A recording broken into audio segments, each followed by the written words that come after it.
Bonjour et bienvenue. Aujourd'hui, on va étudier une leçon de conjugaison, les verbes pronominaux. Pour commencer, on va travailler ensemble sur les exemples suivants. Première phrase. Pour se protéger du coronavirus, les médecins se lavent les mains régulièrement. Alors ici, dans le premier verbe qui est à l'infinitif, c'est se protéger. Alors ici, avant le verbe, il y a un pronom se. La même chose pour le verbe qui est conjugué au présent de l'indicatif, qui est se lave. Quel est son infinitif? C'est le verbe se laver. Donc, qu'est-ce que vous remarquez?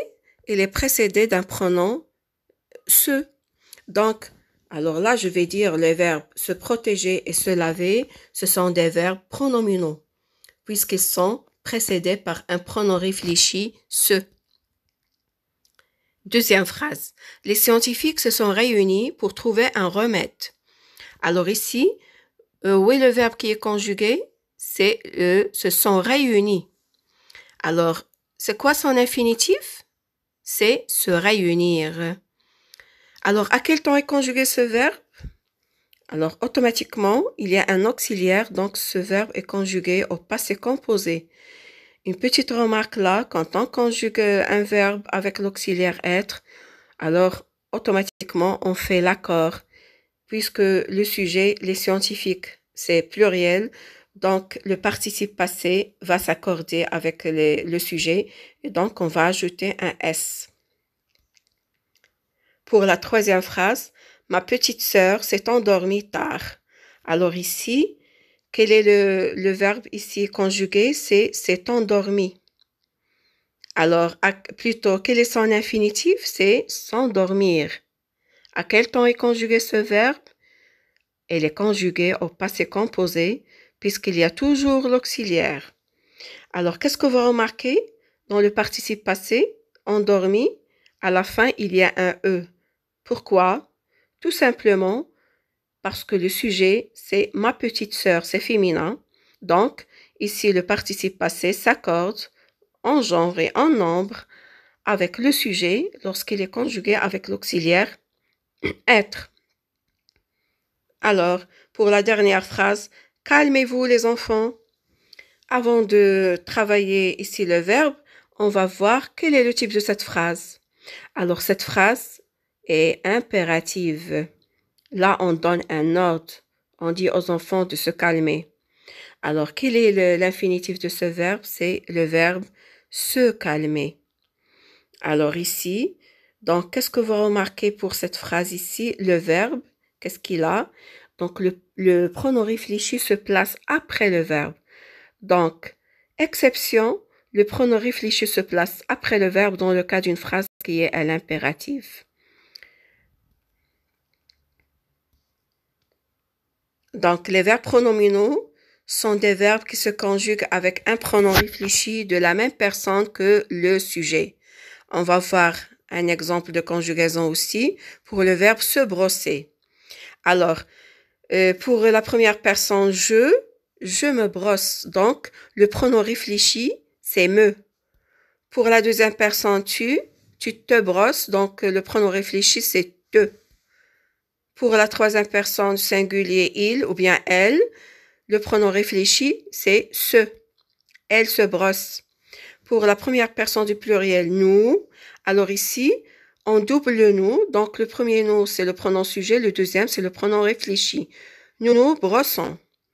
Pour la deuxième, plutôt personne du pluriel, la même chose. On double le pronom. Vous vous brossez. Premier vous, c'est un pronom sujet. Deuxième vous, c'est un pronom réfléchi. Pour la troisième personne du pluriel, elle se brosse. Donc là, le pronom réfléchi pour la troisième personne du singulier et pour la troisième personne du pluriel, c'est le même, c'est ce. Donc les pronoms réfléchis sont, comme on a vu dans le cas de se brosser, c'est me, te, ce, nous, vous et ce, à la dernière personne du pluriel.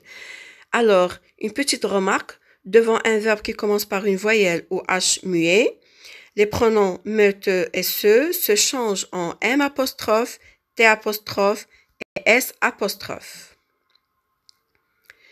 Donc, il y a deux types de verbes pronominaux. Les verbes essentiellement pronominaux, ça veut dire les verbes qui n'existent qu'à la forme pronominale. Exemple, là, s'absenter, se méfier, s'enfuir, et bien sûr d'autres exemples, etc. Deuxième cas, les verbes occasionnellement pronominaux, qui sont des verbes qui peuvent être à la forme pronominale ou non pronominale, selon le contexte. Exemple, se lever. Alors, je me lève tôt.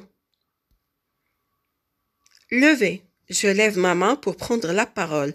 Alors, qu'est-ce que vous remarquez? Là, on peut parler de se lever et de lever. Alors, il peut être pronominal et non pronominal.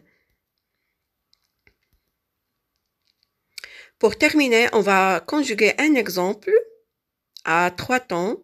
C'est le verbe s'habiller. Alors, au présent, je vais dire je m'habille, tu t'habilles, il s'habille, nous nous habillons, vous vous habillez, il s'habille. Alors là, on a les M, les pronoms réfléchis, apostrophe, M apostrophe, T apostrophe, S apostrophe, tout simplement parce ils sont devant un H muet. On passe au passé composé. Alors là, je me suis habillée, tu t'es habillé, il s'est habillé, elle s'est habillée, nous nous sommes habillés, vous vous êtes habillés, ils se sont habillés, elles se sont habillées. Là, ce qu'on peut dire à propos du pronom réfléchi, la place. Il se place entre le sujet et l'auxiliaire. Alors, faites attention. La place, elle est entre le sujet et l'auxiliaire. Et bien sûr, comme on a dit tout à l'heure, le participe passé va être accordé puisque là, on a conjugué avec l'auxiliaire être. Donc, vous remarquez donc, plutôt nous, vous et il au pluriel, on ajoute le S. Et si c'est féminin, bien sûr, on est obligé de faire un E avant le S. On passe au dernier temps, l'impératif. Comme on a dit avant, donc, à l'impératif, le pronom réfléchi se place après le verbe. Donc, et comme vous savez toujours, à l'impératif, on a 3 personnes. La deuxième personne du singulier, la première personne du pluriel et la deuxième personne du pluriel. Et donc, je vais dire habille-toi, habillons-nous, habillez-vous.